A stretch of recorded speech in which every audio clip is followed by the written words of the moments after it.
tonight. I think we'll get things started and let everybody just take a couple minutes to introduce themselves and remind you why they're here. Well, Steve, thank you. Thanks everybody for attending, and thanks to Pella Fiber for being here as well. My name is Mark Ramey. I'm running for the Board of Supervisors. This would be my 4th term.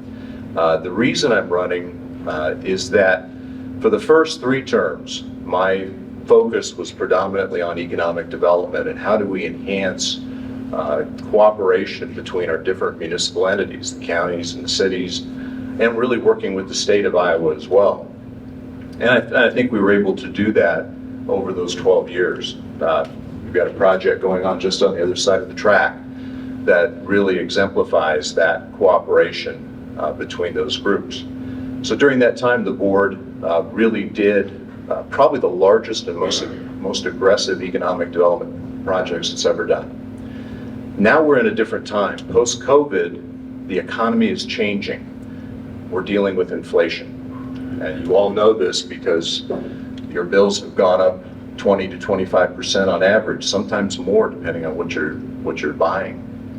That's going to require a different type of management of county resources and your valuable tax dollars. And I'm running again because I think I'm the most qualified to do that.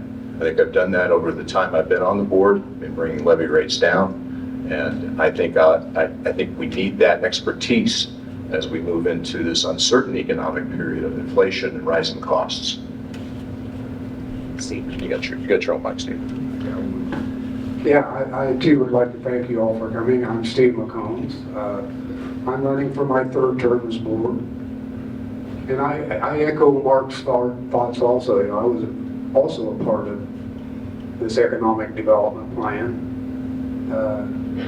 We spent a lot of hours discussing this on how we was going to approach it and how we thought it should be done. I was also part of the tax levy rates. I know that's important to the citizens of Marion County. We need affordable housing. We need affordable everything.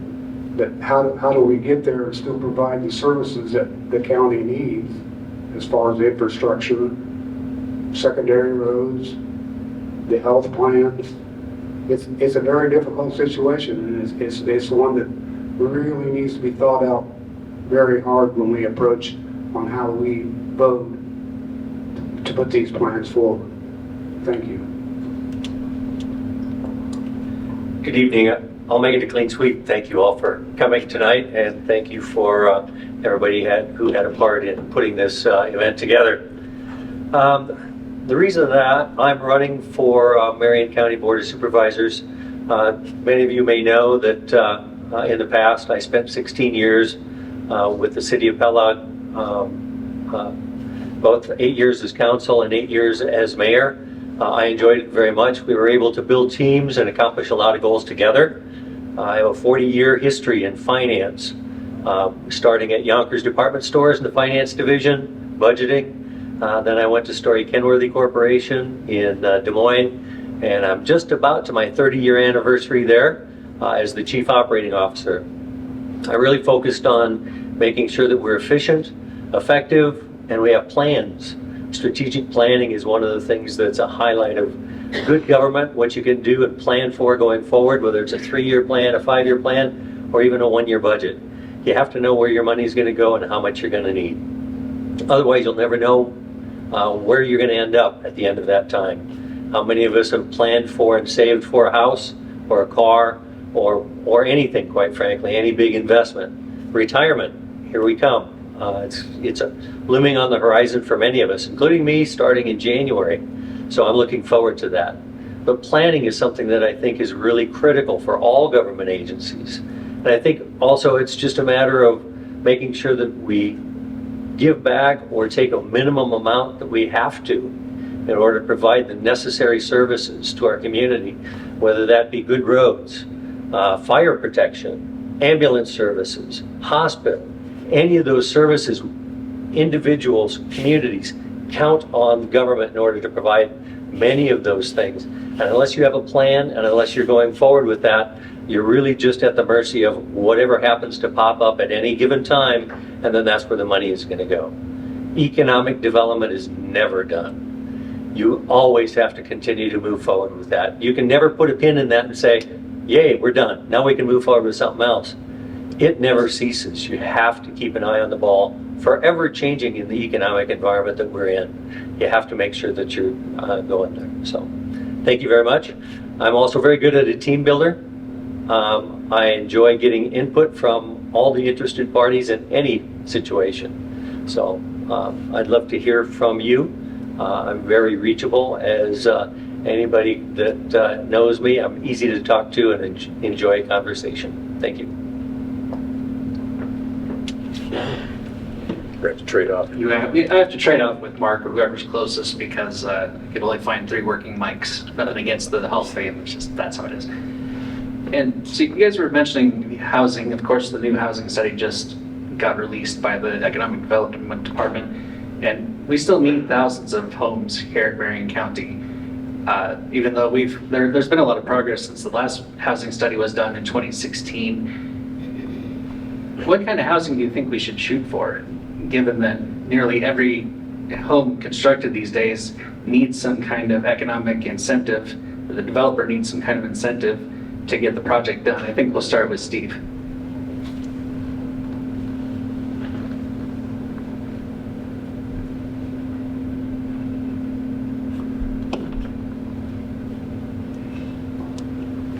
Well, to begin with, workforce housing would be my top priority.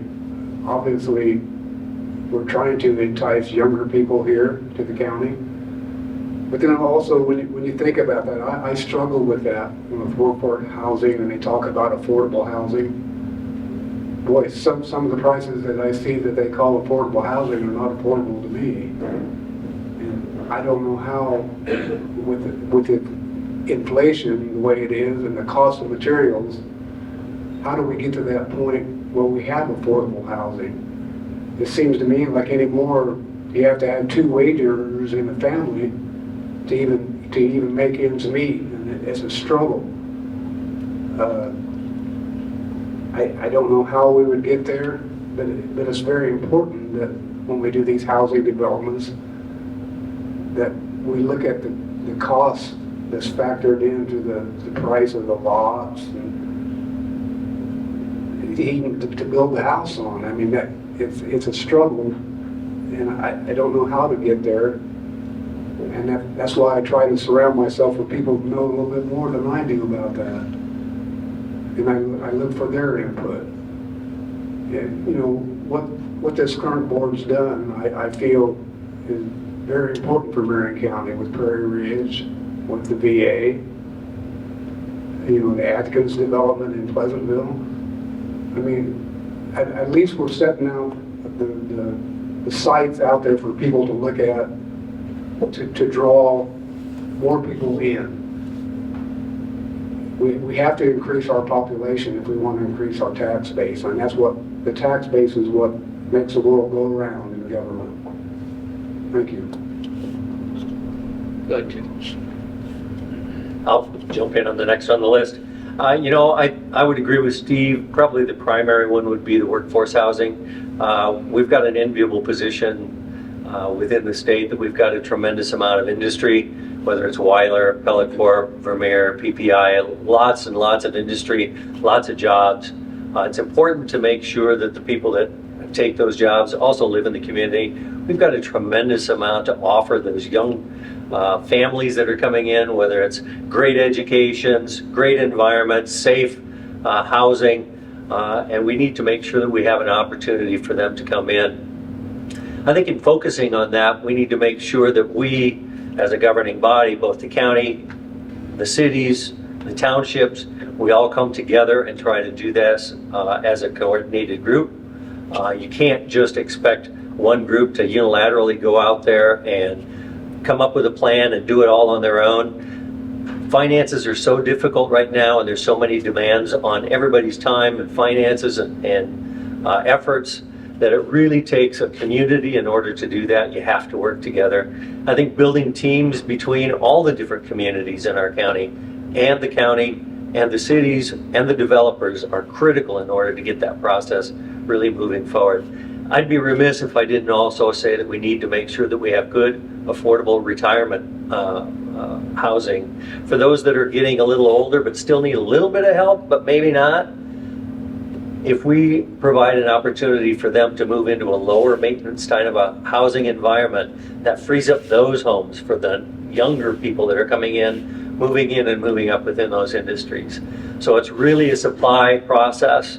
You need to supply at the top, at the middle, and for those that are, going into retirement. So it would be a multifaceted approach. Thank you.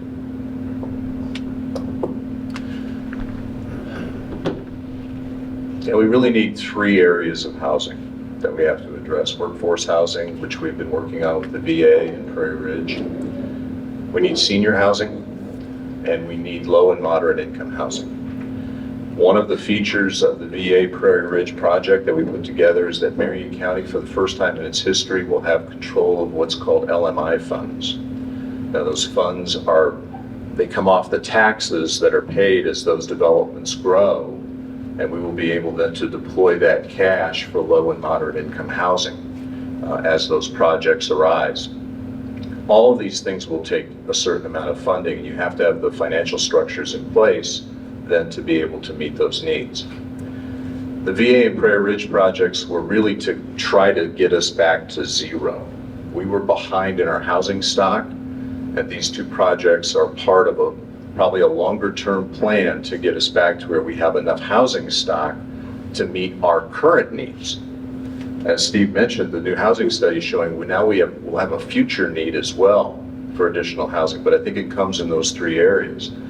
And from a financial planning perspective, to be able to meet those needs, that means bonding capacity, folks. That's what it means. And we were able to do the VA and Prairie Ridge and get excellent interest rates, right, under 2%. Well, those days are gone.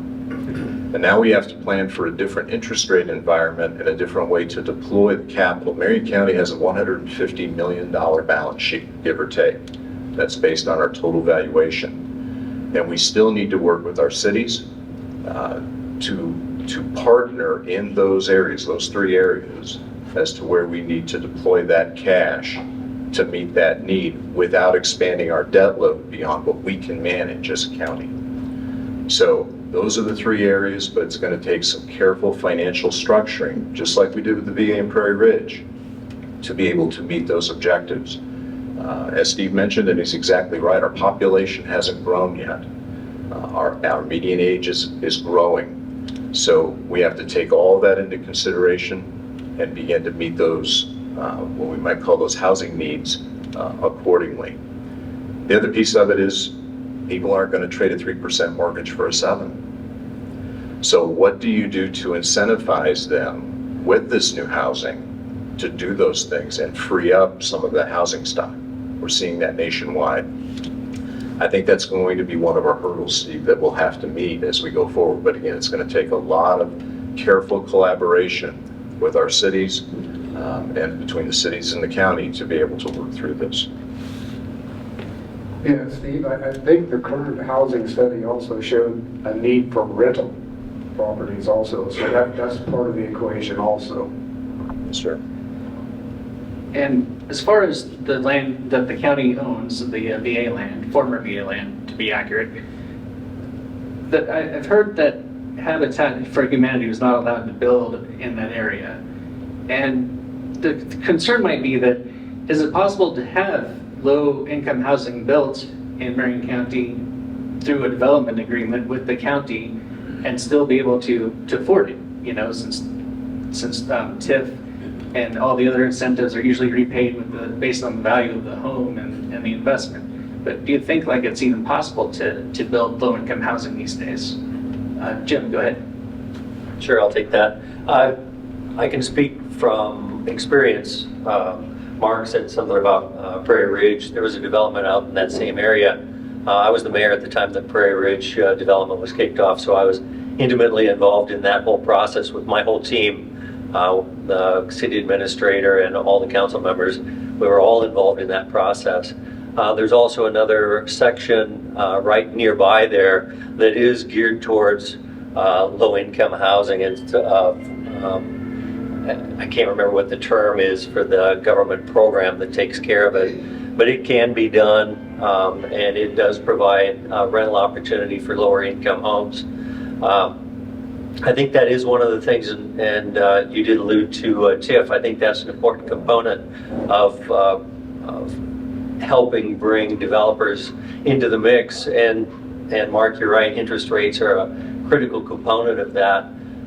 Again, I look at some of those things and say, you know, if that is something that we really want, and it is, I think it's important to build a team to get together and try to develop a plan, coordinated effort by all those that have an interest in it, whether it's counties, cities, developers, and the corporations. Quite frankly, they want the employees to live in the community as well. When the city of Pella, I can speak for experience that, boy, we really wanted people to stay in the town. We wanted them to have, and as an employer, you really want your employees to be local. You have less sick time, less out time, less situations where bad weather, so they can't make it in. If you're local and nearby, number one, you're providing benefits to the family, whether it's an education or just community recreation, but also they become a happier and longer term employee. So I think there are opportunities to build low income housing through government programs, of which obviously the county is one. Yeah, no, you bet. So there are opportunities, Steve, for low-income housing. The VA right now, both as we envisioned it and working with the city of Knoxville and talked about it, we had many meetings on this between the county and the city. To be able to deploy county capitals, about $10.7 million to acquire and demolish the VA, we wanted to first see if we could get a return back to the taxpayer for that investment. That's a sizable amount of money. It's one of the largest outlays of debt that the county has ever done. So first priority is to see if workforce housing can be built there. We've seen great progress so far. So I think before we go with any type of federally subsidized homes, we're going to see how that plays out and working. And we do that in collaboration with the city of Knoxville, and we have a group that's part of our 2080 that meets and discusses these items. That doesn't mean in the future, sometime down the road, that we might not try that, but for right now, we need to try to fill that with as much workforce housing as we can to get a return to the taxpayer, and I think that's fair. As far as other places, like I said, we are, as a county, accumulating dollars in our LMI funds. We will be able to deploy that over time for those types of homes. And that's what's most exciting, because Marion County has never had that capacity financially to do that. Right now it's a small amount of money, but as taxes come in on these other properties, that will grow. We can then partner with a Knoxville or a Pleasantville or a Bussey or a Melcher or we can partner with any of our locations to see what those low-income housing needs are, and then deploy that cash.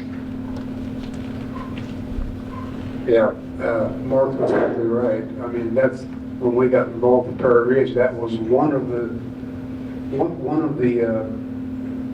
formats that I was excited about, was the LMI fund that we can place towards the low to moderate income housing in the future. I mean, that was kind of unheard of, I think. Correct me if I'm wrong, Mark, that Marion County getting involved in that. And when we got involved with the VA project, that was really something. It was an eye-opener.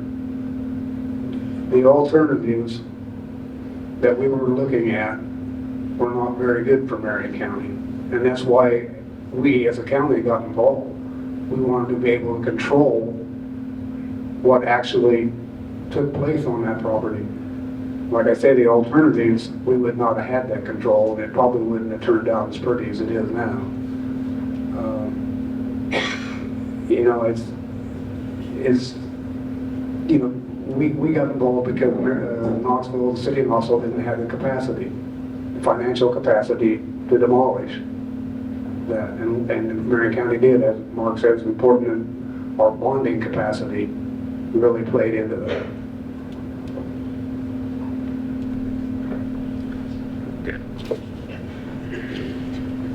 I missed my cue. You missed your key, Mark. What amount, this is just a simple, one figure, what amount would you say is really an affordable home in Marion County right now? And affordable, I think it's my turn. An affordable home? Good question.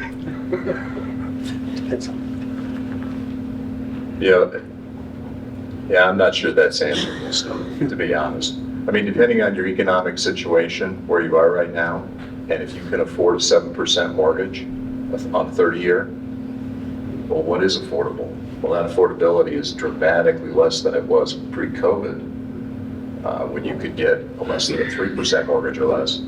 So, yeah, to answer that question, when we targeted looking at the VA originally at Prairie Ridge, we were looking at the 275 to 325 range. Well, I know back when people first started looking at Prairie Ridge, before any dollars were even deployed to it, that price was lower than that. But inflation has started to creep in. It's now really into all of our materials, labor, etc. Even getting a large tract builder to come to this area to build houses is a significant outlay. That's one of the reasons we got involved with Prairie Ridge and the VA. We could not find a large tract builder to come down here. Knoxville had been looking for one. We've been in discussions with folks, so we had to deploy significant cash to put in the infrastructure to be able to bring them in to do that. So yeah, I mean, if you're in that 300,000 range now, you're probably doing, that's affordable, but now you're doing a 7% mortgage over 30 years.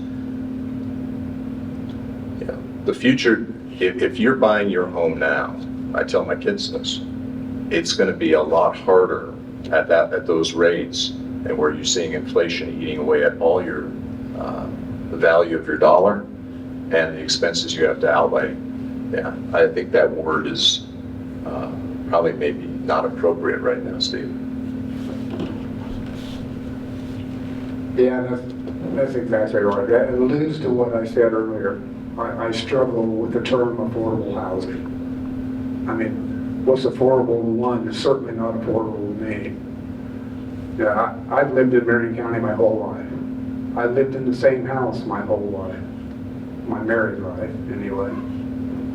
When I was first married, or before we got married, my dad bought an old shack at the south end of Tracy for $100 and said if I'd fix it up, they'd give it to me as a wedding present.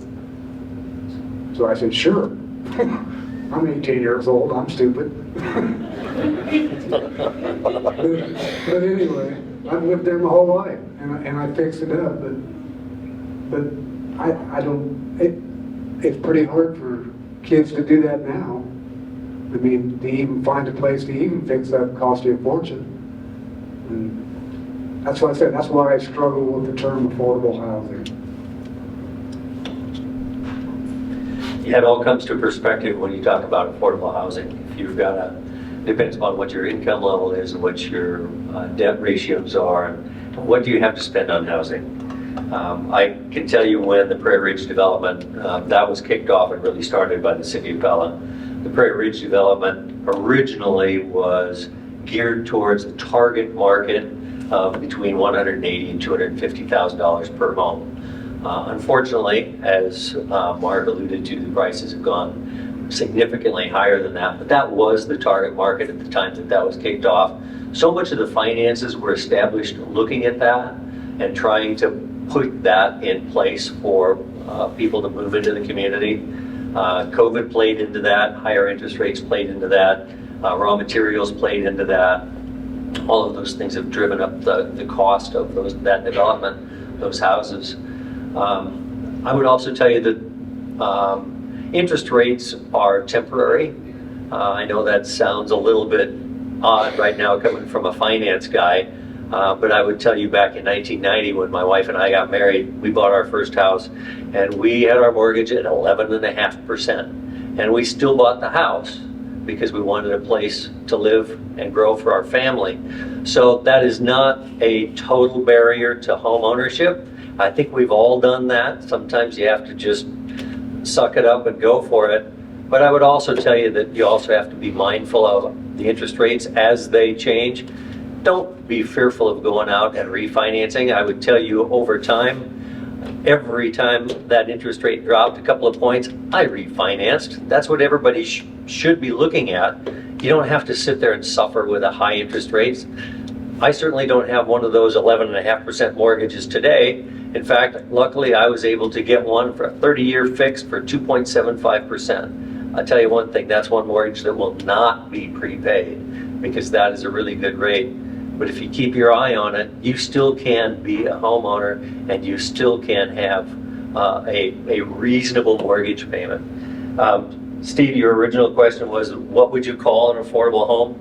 I would say right now with the economic situation the way they are, I would say that an affordable home would probably run in the $225,000 to $300,000 range. And at that, you should still be able to, if you can pay a downstroke in order to at least make some kind of a down payment, in theory, you should be able to make a reasonable mortgage payment and manage that.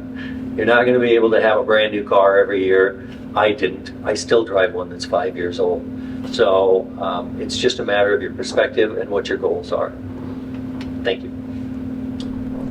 And so we've talked about, homes and getting one bought. And obviously, the next step would be discussing taxes. I know that Marion County has maintained a consistent, semi-consistent, a little under, a little over the past several years I've been following it. But we're faced with a question right now about emergency medical services. And first of all, this is a two-part question. First of all, do you believe that emergency medical services like an ambulance for every community is essential? And second, if you do, how would you sell the additional tax to pay for the EMS service to the voters? Let's start with you, Steve. Well, to answer the first part of the question, do I believe that the EMS service is essential? Yes, I do. I mean, I would think that would be a no-brainer. But how to propose that to the public? That's a very good question. Obviously, the Board of Supervisors in Marion County has to declare EMS an essential service before that action can even take place, according to the code section. First of all, if and when we declare it an essential service, there will have to be an advisory council put together by members of the EMS services. And then they have to decide what amount of money they think will take to run that EMS service. And it has to be a reasonable expectation. It can't be pie in the sky. And then they would come back, I believe, if I understand the code section correctly, to the board with those thoughts in mind on how much money they need. And then we would have to place it on a ballot for the public to vote on. To me, it's up to the citizens of Marion County whether they want to support that or not, and it should be. It should be up to the citizens of Marion County. I mean, it's an essential service, I believe. Obviously, all the other outlying EMS services other than Pella and Knoxville, which are the major ones.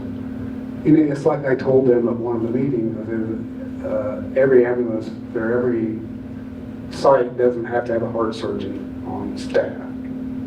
It's important that these little communities at least have a service that can get a patient at least 20 to 30 minutes to a point that meets up with one of the bigger ambulance services that have the qualifications to take care of whatever it is they need to take care of. I mean, that 20 minutes to half hour is important. Like I said, Clay Township, Franklin, whatever, Indiana, they don't necessarily need a heart surgeon on board. They just need somebody that can take care of somebody until they can get there, and somebody that specializes in whatever need it is they need.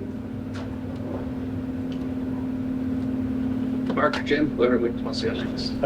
Jim, you got it? All right, I'll tell you what, as far as I'm concerned, essential services and EMS, that's a no-brainer. I'm actually rather astounded that it hasn't been voted on and approved by the board already. It should absolutely be an essential service. How do you define it is with the taxpayers in order for them to approve that the potential tax rate increase. In order to do that, the essential services tax. I would suggest that you're very open, honest, and inclusive with all the different communities, all the different groups. Have complete transparency to know what it is that you're paying for and what you're up against. I agree with Steve that you really need to define what does success look like for each community, whether you're a Knoxville, a Bussey, a Tracy, or any one of the townships out there. What is the service level that you want to provide for your community? Because I tell you, if somebody dials 911 and somebody says, "Excuse me, can I put you on hold for 10 minutes?" Or, "I'm sorry, our one ambulance is out and it'll take 45 minutes to get there from somewhere else," that's just really not acceptable when you've got a loved one that's on the verge of not being able to make it. You need to make sure that you're there and you're able to take care of them. Once you've defined those expectations and what success looks like, then you start having a group get together and start talking about, okay, how do we manage that? How do we make sure that we manage our expenses to the smallest reasonable amount in order to provide those expected services county-wide so that nobody's left out in the cold? Every single community deserves 911 service and emergency services. How do we provide it? That's the key. And that is how you get together, build teams, build consensus, and in order to support each one of the communities under every single circumstance. And Steve is right. When you, once you've declared it as emergency services, that's when all that planning occurs. That's when you start getting those groups together. That's when the revenue sharing happens.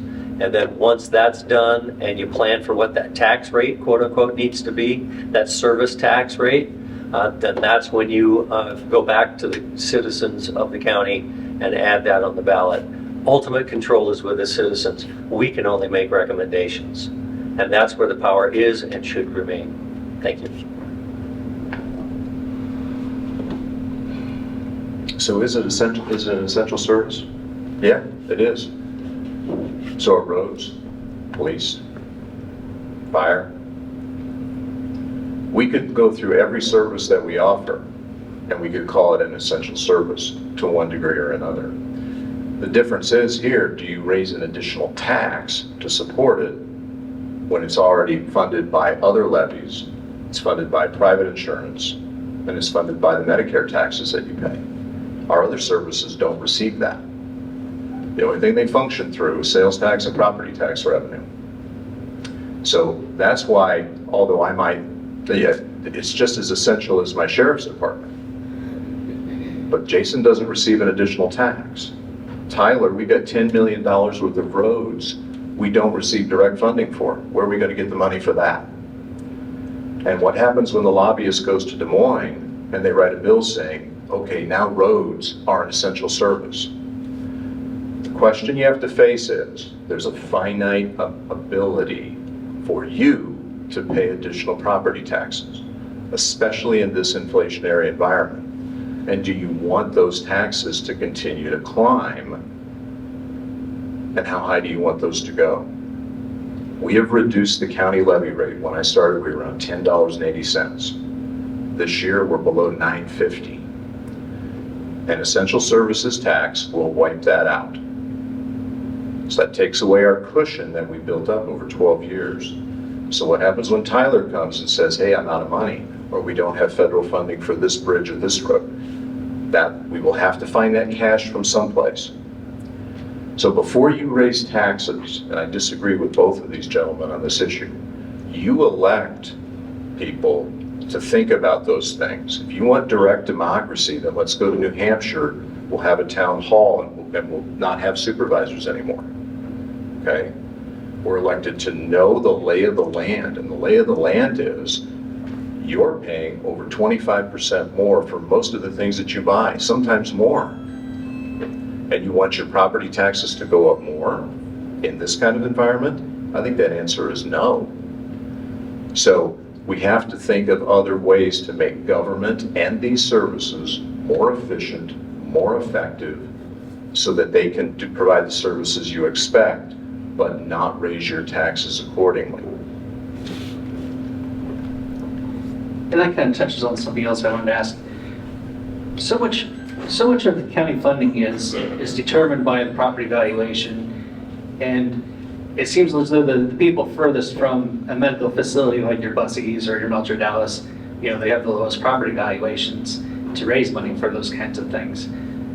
Is there any way to try to help out those smaller communities maintain their ambulances, or do you think there should be a way for other communities to fund that? That's not a very good question. What's the best way to provide emergency medical services to people in small towns, or do we just encourage people to move to more metropolitan areas? Who's got that one? Whose turn? My turn? Yeah. So if we want to maintain the structure that we currently have within Marion County, which is we've got ambulance services in some of our smaller towns, and we want to do it in a way that's sustainable in terms of having the kind of people you want there, volunteer or paid, the equipment, which is expensive. At a county level, Steve, you're just going to have to live with the fact that Pella's going to subsidize all of it, right? They pay 60% of the property tax revenue in Marion County. They pay about 60% of the sales tax revenue in Marion County. So anything that you talk about from that kind of perspective requires, right now, the way we stand, Knoxville's about 30% of that when you're looking at property tax dollars and sales tax dollars.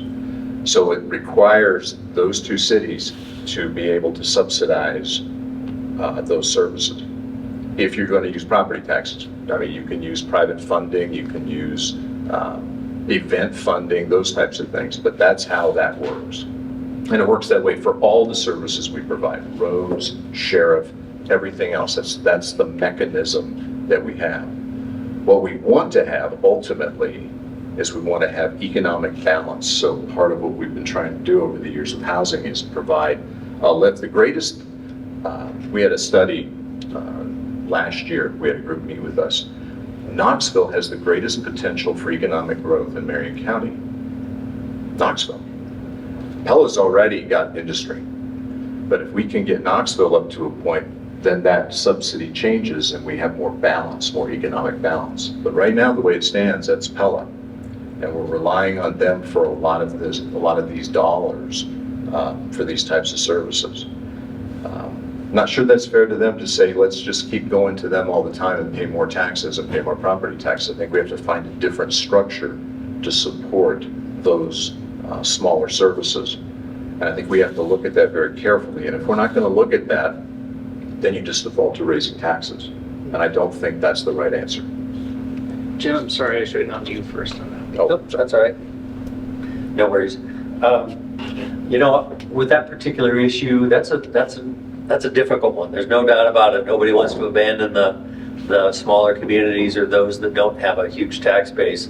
I do agree with Mark that that's something that needs to be planned and coordinated. And again, I'll circle back to coming alongside each other, talking about those things and negotiating how is it that needs to work? How do we provide that revenue sharing? And again, that truly is part of why that essential services tax is important, because then it becomes the funding that, quite frankly, isn't a property tax piece.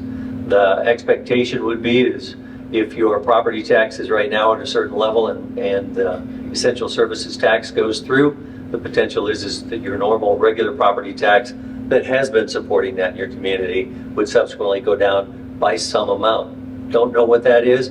Don't know what the tax would be at this point. We haven't gotten to that planning yet because the essential services has not been declared yet. So all of those things need to happen and need to be planned. I believe that a rising tide raises all boats. I would really focus on trying to make sure that there's economic development and support for every community in the county.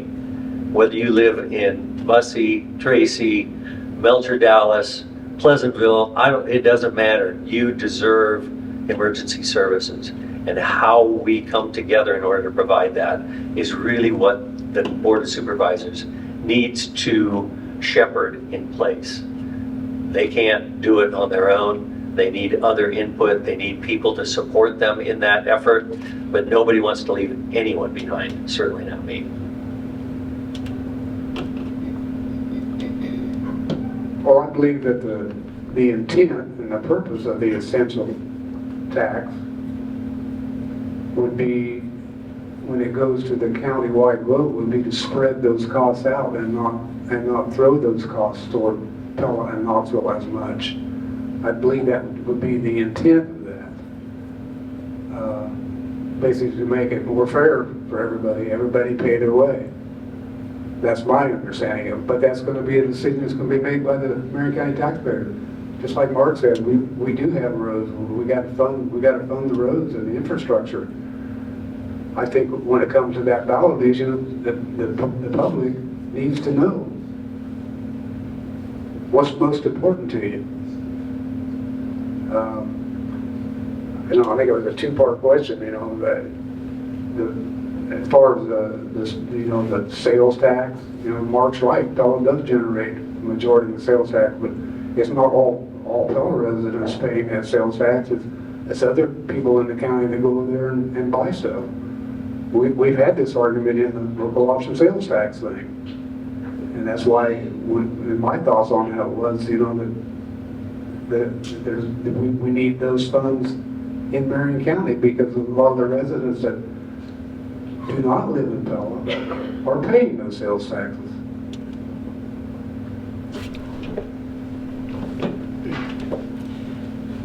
Over the years, as I've observed Board of Supervisor meetings, it seems like more and more control over what you can and cannot do locally as a Board of Supervisors or as a school board or any other local entity.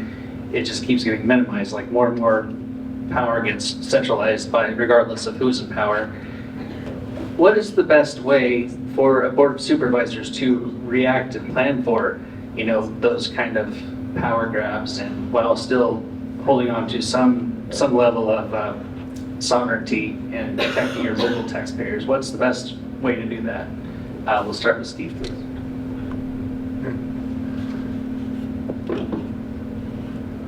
That's a good question, Steve.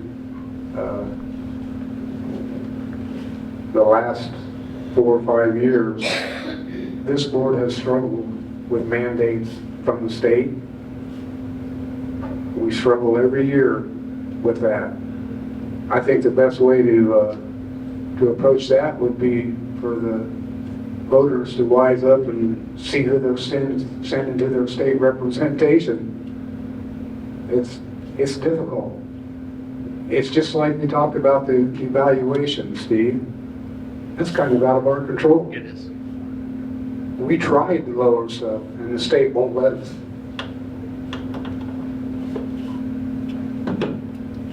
I would tell you my primary focus on being able to help with that process is to build relationships. Build relationships with your state reps. You build relationships with your national representation. We were able to send a delegation to Washington, D.C. for all 16 years that I was a member of the city council or mayor for the city of Bella. We created a great relationship with all the representatives, all of their staff. There were many times that when there were issues that were coming up, they would reach out to us for direction. And I suggest that that is what we need to do from a local standpoint, working with both our state and our federal representatives. Let's build a relationship with them so it's not a one-way conversation or all they ever hear from us is when we complain. We need to have a good understanding where we can work with them and get to know them, and they can get to know us and our needs, so that when those issues pop up, they know how we feel, they know how to vote, they know how to take care of us, because we will have instructed or educated them on what our needs are, what our desires are in order to be successful. It's all about relationships. Well, I've spent the majority of my financial services career in lobbying Congress, lobbying different state legislatures. And then here locally, I spent a lot of time at the Iowa State House. We are losing local control. The home rule constitutional amendment is a fiction. I'm just going to say that to you now. And what that means is we are going to get more unfunded mandates pushed towards us from the state. It is important for you to know who your state reps are. I've said this for the 12 years I've been on the board. Des Moines has a greater impact on what we do in our lives on a daily basis than anything going on in DC. Not that DC is not important, but every once in a while we say every 4 years we're going to elect somebody and they're going to be our political savior. And guess what? It hasn't worked, has it? We continue to have more and more issues pile up. And the only way we can fight, we have a lobbyist. Marion County is one of the few rural counties in Iowa who has its own lobbyist. And we did that purposefully because we were not getting the representation from the group lobbyists that all the other counties pay into. Because I feel we just need more visibility for our issues and the things that we were concerned about. And I think that's paid some dividends for us when different laws and different legislation comes up. It takes engagement. We have to go up there and we have to keep going up there on the issues that matter to us. And many of our elected officials do that. Michaela goes up there, I go up there. I think Keisha's gone up. I don't know if Steve's gone up, but I'm sure he has. Jason is up there. So we're up there and we're active at the state house, representing your interests. But really what it's going to come down to, Steve, ultimately is who you elect to represent you at the state legislature. To date, I can't remember, I've been on the board 12 years, I can think of maybe 5 times a state rep has come to one of our board meetings. I want you to think about that. 5 times in 12 years. I meet with these state reps. They don't even know how we're funded. County funding is not the same as city funding. We have different statutory requirements to meet, so I'll get a representative coming down talking to me about a new tax bill or a new restriction on how much we can access, and they don't know how we're funded, so they just pass some arbitrary law that takes away our ability to do anything for you. So it really is critical to get some people up there who will engage with us and learn and understand the people that they represent at the local level and restore some element of local control that way. Because right now the state's going in a different direction. Mental health is the biggest example I can give you. I chair that board for our region. I've been on that board for 12 years. We've had 4 legislative changes during that time.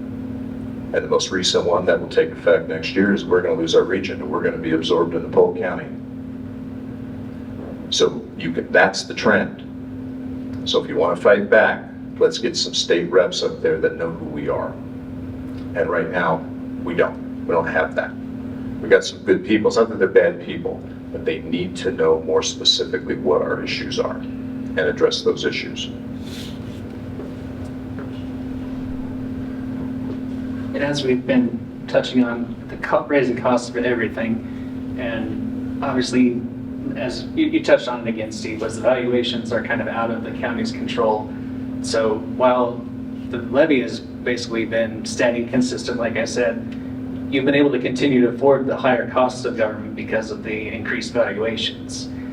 What happens when we reach a tipping point where the valuations can't legitimately go up, or valuations become so much that people can't afford to live here?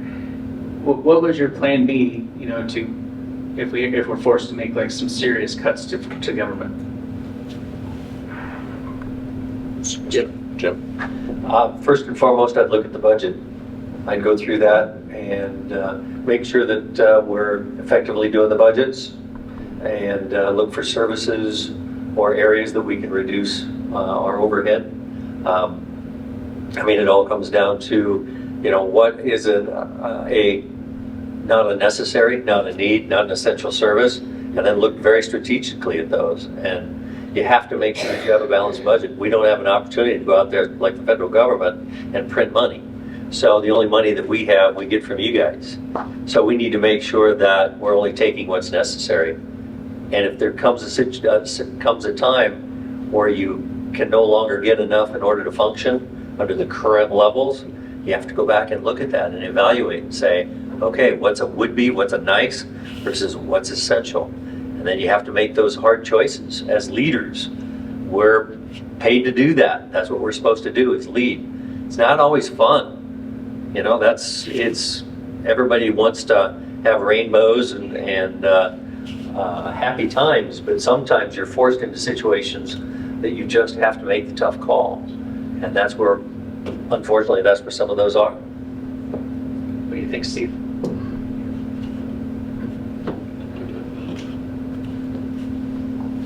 Yeah, that's a tough one.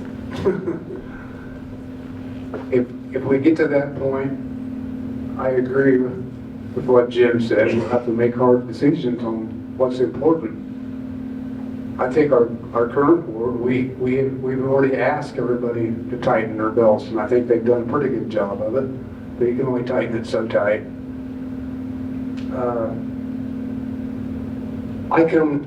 Everybody knows me. I come from a roads background. I worked for secondary roads for over 20 years before I was elected board supervisor. And I say this all the time to people when we're talking about things that are wants and needs.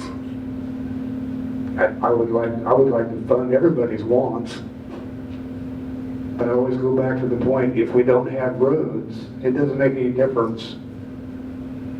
It doesn't make any difference if you have a sheriff's department. If they can't get from point A to point B, it's a moot point. So roads are very important to me. But that's a question we'd have to ask everybody. What's important to you if we have to get to that point where we have to cut the budget or cut services elsewhere? That's the question I would want the people to answer, what's important to them. It's a struggle. It really is. No, that's a great question, Steve. And for a long period of time, we were able to enjoy artificial house valuation inflation, courtesy of the Federal Reserve and Congress. That day is over. COVID and all the stimulus money pumped into our economy took care of that. And now we face the very real possibility of valuations turning down for the first time. I've had Jake tracking this, and we've got some counties in southern Iowa that are already experiencing that to some degree. So will it creep up to our area? Don't know yet. We'll see. We'll see what happens when we get to our next budget period. But we do know that the amount of money, when we call it in our budget process new money, we normally have averaged about $300,000 of new money in property tax valuation that we've been able to access every year. Well, last year was 150, so that was cut in half. Now, some of that was due to state legislation, but some of that was due to valuation changes. Next year, that 150 could be zero. In my 12 years on the board, we've never had zero. We certainly have never had a negative number. And I asked Jake, and he said, in his time, he's never had a negative number. So what do you do? Well, the first thing you do is you look at your funding. I met with Michaela, it's got to be 8 months ago, and we talked about how to raise additional interest off of the money that we hold. That's your money. We should be getting the most return off of that money within the parameters that we can, and she's done a very good job. We'll actually have more revenue off of interest than we've ever received off of property taxes in a year. We're budgeting right now about $650,000 of interest on the dollars that we hold. But again, with raises, with insurance going up like it has, we just got our property liability renewal. It's going to be a 30% increase. So we're going to start pushing about $1 million a year and an outlay of just for insurance for all of our county operation. So if it gets to the point of cuts, where things deteriorate even more from a valuation standpoint, our largest expense is people.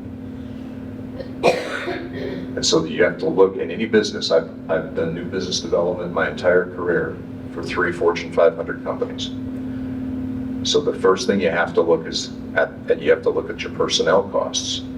So do you change the insurance? Do you work more on lower work comp expenses? Well, we've done that. And we put people in positions like Lisa and Renee and some other folks that are doing wonderful jobs managing that and lowering those costs. But then it's buildings. How do you dispose of property? Are you holding too much property that has too much expense? So those are the things you'll have to start looking at. Services and the things that you provide to the public are last on that list. When you do a triage of those things, Steve, your last thing would be service. And do you change your service priorities? And that's if it gets super severe. We're fortunate in that we hold about $5 million in our what we call our general fund. And we've been able to keep and maintain that and pay for a lot of things in cash. And I think we'll be able to continue to do that for the near term. And I know school boards have recently gone through different early retirement incentives to try to reduce their costs. Is that option available to the county? And if so, would that actually reduce the cost of some of these positions? Mark? Me. Okay. We can certainly incentivize early retirement. We've talked about that in some of our meetings. Is that something that we should do? We've had some very good discussions on that. We've not rolled any plan out. It would reduce some of the cost. The question is replacement. Yeah. And as we found with some of our key positions, we don't have anybody to fill the roles. So we're caught in a little bit of a quandary. We would like to maybe deploy something like that, but because of sometimes the skill level needed to fill the position, we can't find anybody. We might get 1 or 2 applicants and their skills don't meet anything close to what we needed if we replace that person. So the answer is yes, it would obviously reduce costs, but could you get somebody with the skill set to replace that individual? That's what we've been wrestling with. What do you think, Jim? I have to agree with Mark. At the end of the day, yeah, you can incentivize people to retire and reduce that overhead load, because you typically, after a long period of time, tenured employees tend to increase in pay. And if you can incentivize them to retire because they're approaching retirement age, it's a voluntary, not a forced retirement. If they voluntarily retire with some kind of a financial agreement allowance, then you would refill that position with, in theory, somebody that's starting at the lower level, still able to provide that same expertise or that same service. However, working in the Des Moines market, and I'm sure the same is here, or it's probably it is even worse here, is trying to make sure that you have good quality people in order to apply for those jobs, to fill them. You can certainly have, the vacancies by encouraging people to retire, but if you can't backfill it, then all you're doing is just creating a void and a lack of service, and that isn't going to suffice for anybody. No one would be happy with that.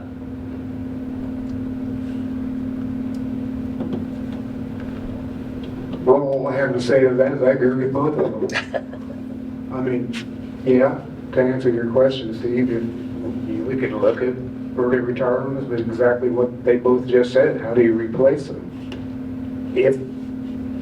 Obviously we need them, but they shouldn't have been there to begin with if they're retired. But yeah, and like Mark said, some of these positions that we would have to fill, they're really a very slim entry level pay that you could attract anybody to that position.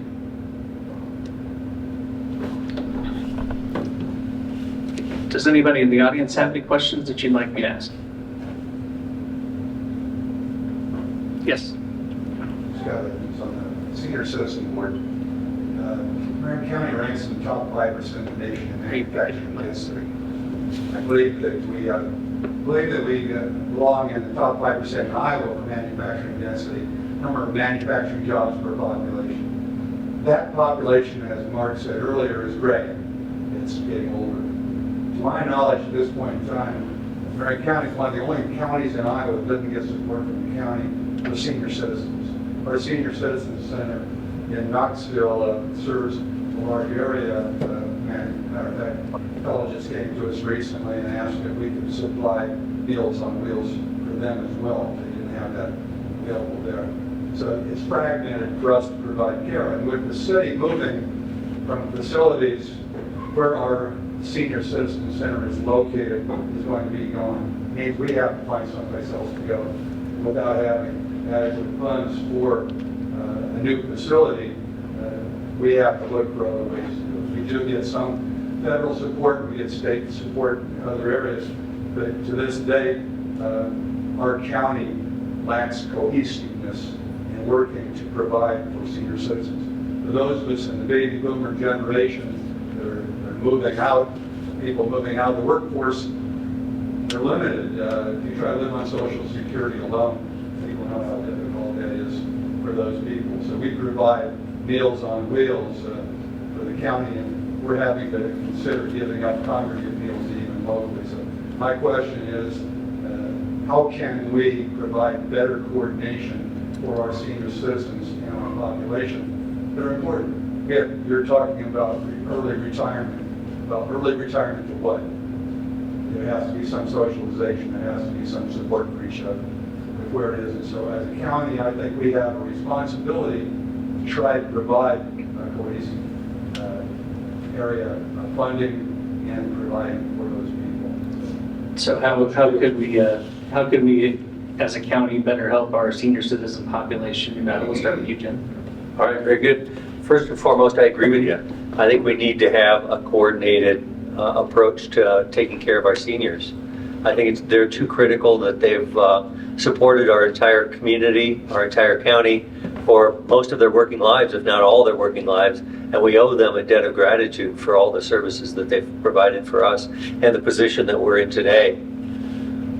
I would suggest that the first step in doing that is to try to get together and have a coordinated effort, as also you mentioned, have the communities get together alongside the county and have our state representatives there. And I tell you, I can give them a call and I'm quite sure that they'll come to the meetings and try to make sure that we have a coordinated, concerted effort and a plan for what does that look like. Define what success is, who's responsible, where is that going to come from, and how do we split it up? How do we take care of those people, whether they're Meals on Wheels, congregate meals, or whatever, countywide, not just Knoxville, not just Pella, but all of the communities. We can't leave anybody behind. Just like I said with EMS, there is no corner of the county that does not deserve that kind of support. Steve. Well, it's my, and I agree with Jim, but it's my understanding that Knoxville is now looking at some senior housing on the south portion of the VA. Am I correct in that assumption? Yes. Okay.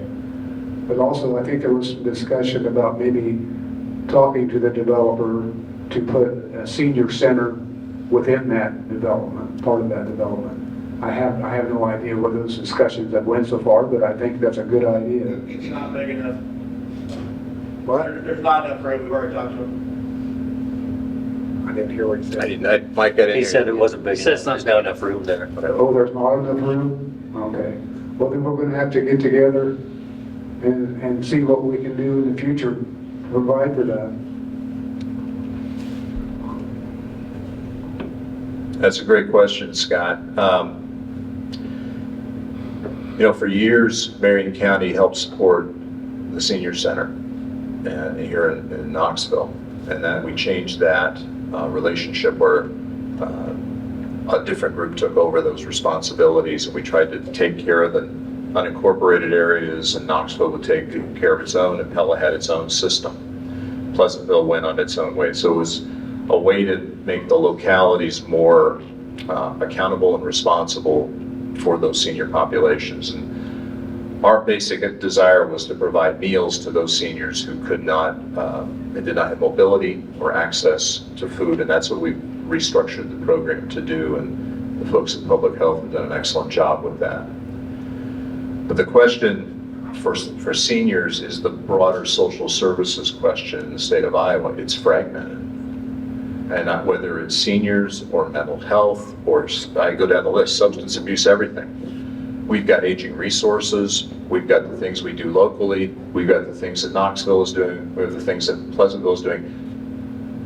And to coordinate all of that requires, to get to your answer, it will require the state of Iowa to do something to help us to get to that answer.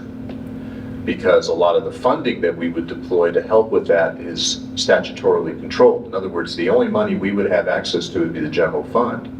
We used to have something called the Travis Trust. And that sat on the county books for a long time, and we've finally been deploying that capital little by little as Knoxville has had senior needs locally.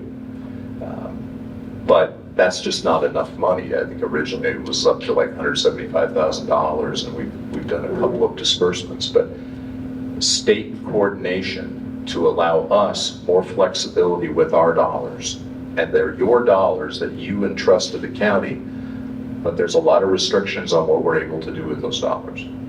So I would start there, because the county right now needs to have less constraints financially on how it deploys cash. Cities operate differently. Okay, they have a consolidated budget. We don't.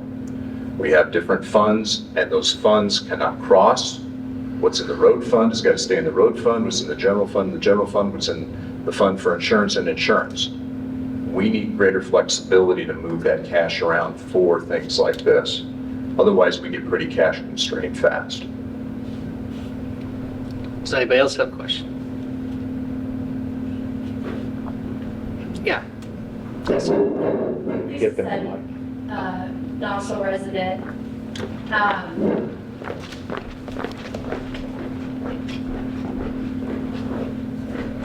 Oh, yeah.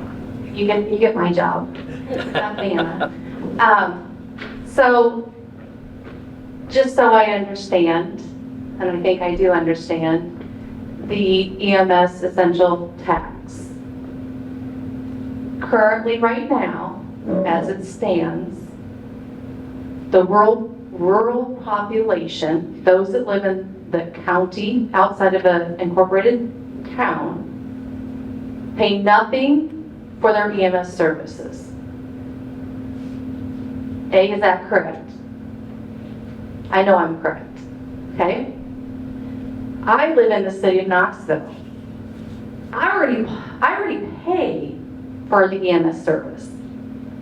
Why do you think that I should pay twice, and the people that live in the rural areas of Marion County, point to Renee because she lives in the county, why do you think she should only have to pay for once? Why do I have to be taxed twice when they're only being taxed once?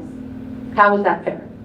Start with Jim on that. Actually, knowing how the EMS budgets and those things work with so many of the communities, you're actually not getting the bang for your buck because you're subsidizing those anyway.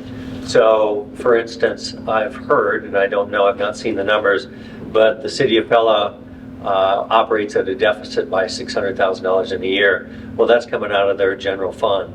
So those taxes are being paid, those funds are being paid in order to go out to others. So in effect, yes, you are paying for some of it, but they're operating at such a loss, it's taken out too big of a chunk for you. So if you pass the essential services tax to spread that throughout the county, in theory, those losses would be diminished or go away. Depending upon how that funding structure works and how the distribution agreement works between the different communities and the different EMS services providers, that's the piece that you have to really determine of, okay, we've got this bucket of money now from that taxation. So now how are we going to split that up? How do we do that in order to make the different communities whole and in order to provide those services? Is there going to be enough to fill all that? No, we're not that naive. You can't tax that much. But you are going to be able to at least make a good determination or a good effort to try to make sure that everybody's whole and has those services. Mark? If I were a resident of Knoxville or Pella, I would get it in writing from your city council or your mayor or your city manager that you're going to get your city levies reduced. Because you shouldn't be double taxed for anything, period. So if a county-wide levy is what's voted on, then those cities should reduce their levies accordingly, because everybody's paying the same levy. Of course, that doesn't change your dollar situation. You'll still have the losses. So does that really ultimately change anything? And then the issue for the county is you're having a county-wide levy with no county control.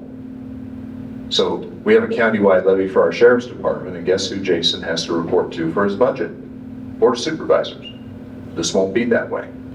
This will be another one of those systems where you'll have the supervisors and another board, and that board will decide on distribution, and the supervisors will be a pass-through. So to answer your question point blankly, should be I'd get something in writing saying you're going to reduce my levy by whatever the tax is. Well, I believe that the advisory council that will be put in place if this passes will look at all those recommendations, and they'll be part of the city. The city will be involved in that. And I agree with Mark. They need to look at their levy rates too. If that indeed does take place. Just because we declare it an essential service doesn't mean that we have to put it on the ballot. We have to wait and see what all of those parameters are going to involve before we even decide to put it on the ballot. And I'll add one more thing to that, is even if it's on the ballot, it's up to the voters to decide if it passes. But we can put all the things out there that you can think of in order to vote on, but only if it passes muster will it actually go and be implemented. So all of those things are yet to be determined, how that distribution will work, and who gets what, and in what capacity will those look like.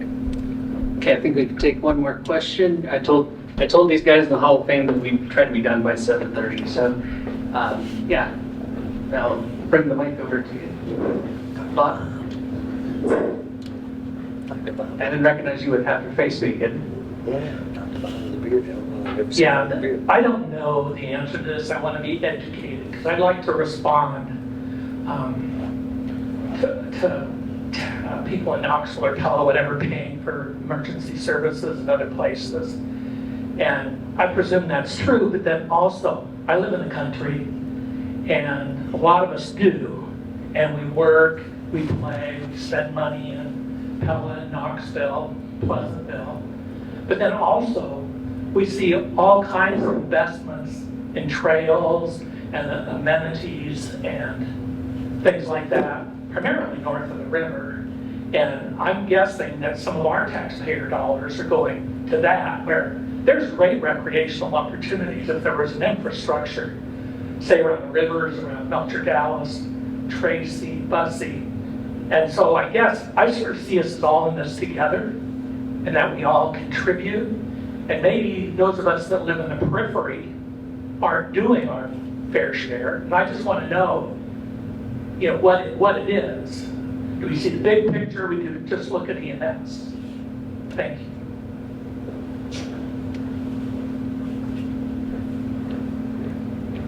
Steve, would you like to fill that one? I'm not sure what the question was. Is it just, Is that a question, Bob, or are you just? Well, I want to know the answer. I mean, it's. I'm sorry if it was too long. It's Does okay. somebody else up there know what I was asking? Yeah, thanks. yeah, I'll answer that for you, Bob. Bob, by the way, it's good to see you. It's been a long time. Yeah, from my perspective, I think it's all encompassing. You need to make sure that every corner of the county is treated fairly, whether that's in recreational efforts, mental health, EMS services. You need to make sure that, again, no corner is left behind, and everybody needs and deserves some of that investment. Whatever that looks like, whatever that distribution is, but you don't want to leave somebody cold in the corner when there are funds available countywide.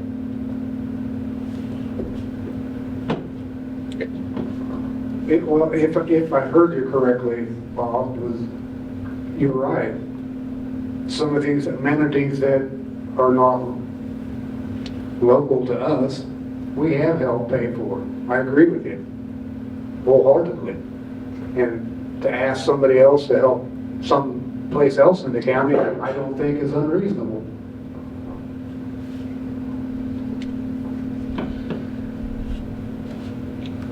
Bob, every corner of Marion County should benefit from the coordination that we've been able to do on the projects that we've highlighted tonight. VA, Prairie Ridge, every corner of the county should be involved, and whatever projects are in the future, they should be able to avail themselves of that and see if there are funds available to do that. And of course, there has to be careful discussion on what those funds might be. The thing with all these different services, I don't care whether it's EMS, doesn't matter. If we want that kind of dispersion of resources so that everybody has access to that, we need greater county control. Because there has to be accountability and transparency to how those dollars are spent. So in other words, we have to be able as a county to have more mechanisms in place to do that. And if the more it's dispersed to where we're going to just send dollars to Melcher, send dollars to Bussey, send dollars to Pella, send dollars to Knoxville from the county, and yet there's no accountability to the county, well, what does that do? We're doing that right now. Okay? Every city in Marion County gets sales tax disbursement. It's a state formula. So that's all shared throughout the county. But if we want greater coordination, then there has to be more ability, more power that the county can leverage to be able to do that coordination. It's not just a matter of team building, because we have statutory requirements that prohibit us from doing certain things. We can suggest, but we can't tell. So in all of these things, when it comes to tax dollars, that means we need greater power at the county level to be able to have some say into how it's dispersed and who gets it. And that would be a state change. And we've advocated for a lot of these things for the last 12 years, saying that is, and the state of Iowa is moving in that direction anyway, they just won't say it openly. They've consolidated school districts, they've worked on plans to consolidate county engineer offices, but they won't do it to the extent that we can actually help all corners of our county with dollars. That's the next step. And I've gotten a request to ask about the county's position on the Pella Recreation Center and financially participating in that. I apologize, I don't have the exact figures or numbers, the proposal the city of Pella presented to the Board of Supervisors off the top of my head, but I know that Mark and Steve, you guys did not really support giving county dollars to the Pella Recreation Center. Do you still believe that, or is that still your stance? And what would you like to see from the city of Pella if the county was to support that? Go ahead, Mark. Start. When I could bond and leverage our balance sheet at 1.75%, yeah, I would support it. Pella raised about $19 million in private donations for the rec center. $19 million. On a project that was going to total roughly $50 million. And you raised $19 million in private donations. Tell me one town in Iowa that could do that. And if we could get bond rates at 1.7% and provide a little support, whether that supports 5 million or 10 million, that adds another potentially about 17 cents to our debt levy. So that's a pretty good exchange for us to get a great amenity for Pella, Iowa. Now with bond rates being what they are, Steve, right now, we would have to really think about that process. At current rates, when you're starting to push 4 and 5%, now we don't get the kind of return that we would have had before. So that number would be reduced in terms of cooperation. assuming all private support is still there. I don't know the answer to that because I've kind of checked out of that for now until it comes back up. But when you get a town that supports a project of that magnitude to that extent, you've got to at least have the conversation. Can you be a part of that to help bring it about? And I'd like to apologize to our televised and live audience. I misspoke.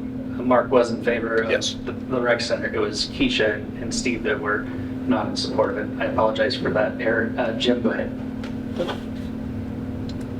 Very good, thank you. In today's environment, I have to tell you, it would be a pretty heavy lift knowing the financial structure that we're faced with from a county standpoint. I sat through one of the Board of Supervisors meetings just the other day, and we were talking about the road budget and how the county really can't afford to really have any forward-thinking plans or growth or those things. That we're purely in a Band-Aid mode. And that, quite frankly, I looked at that and I thought to myself, okay, if we're in a cutback mode or a minimization mode from a road standpoint, how can we justify allowing $10 million to go out of the county coffers to go into a community environment that really would not have a countywide benefit? Now, I will say from a Pella standpoint, I absolutely support a rec center. I think it's important. As the mayor, I was one of my group, my council, we were very supportive of the sports park as it exists today. I would also tell you that was probably the 10th or 12th different plan we had evaluated before we got to the point that it really did become a public-private investment in order to get that built and created. When we did that, as a group, we decided that it was time to also buy additional land for the prospect of having a rec center located out there, soccer fields moved out there. That was going to become the entire recreation center for the community. And that was the plan, and still should be. I just think, personally, that is something that should be supported by the industries and the community. We talk about the ability for debt load. There is capacity within the city of Bella in order to do those as well. I'm just not 100% sure that in today's environment, it would be fair to the rest of the county in order to have them pay that 17% or 17 cents in order to facilitate that. Am I supportive of a rec center? Absolutely, I'm supportive of it. It's just a matter of how big is it, what's it going to cost, and who pays for it. Yeah, when we had those discussions, I struggled with that. Exactly what Jim said. I knew that the road department, in the future, we're going to struggle. We're in a maintenance mode right now. I thought, wow, if I want to bond for $10 million, why wouldn't I do that to help the whole county with the roads? What most people don't know is the road department funds are not, it's not supported the majority by property taxes. It's other funds. Would I support a rec center? Totally, yeah. I wish they would have a rec center, but not the dollar amount they were asking. And I had a lot of people tell me that from Pella too, that they did not support that. My personal opinion is the $10 million we can use that elsewhere. That's where I'm at on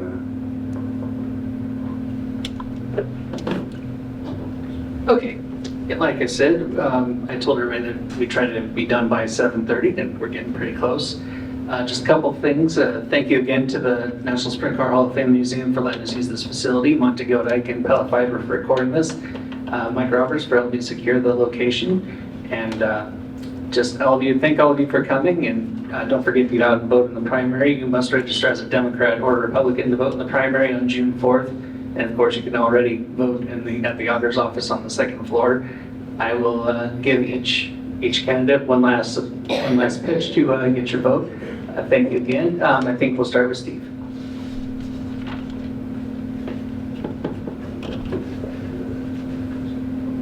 Well, I would appreciate your vote in the primary because there's things that I would like to see through to the end. This will probably be my last term because I'm getting too old if I get elected again. But I'd like to see the Junction 92 shop that I've worked on that for many, many years, even before I was board supervisor. I think that's important to Marion County that we have a unified road department area that we can use more efficiently. The buildings, where we're at now, the buildings and everything are starting to fall down, and the maintenance is going to cost us. When we first started on that project, there was rumors, just like Mark said, the state consolidating services. They were looking at consolidating secondary roads. We wanted to place Marion County in the forefront, is why we purchased that property to begin with. We got crucified when we bought it. But now it's worth more than we paid for it. But it's going to provide all the citizens of Marion County a service that they deserve. And like I say, the VA project, that's pretty near to my heart too. I'm glad we got that done for Marion County and the city of Knoxville. Because like Mark said, whatever development it goes, whether it be Prairie Ridge, the VA, it benefits all of Marion County eventually. Very good. I'd just like to ask for your vote on June the 4th. I'm excited with the prospect of getting back into politics. Again, I'm uniquely qualified in that I have a 40-year career in finance and business management and leadership. I like to think that I have an effective leadership style. I like to use my ears at least twice as much as I use my mouth. So I tend to listen and get people involved, to get opinions. I want to hear from people.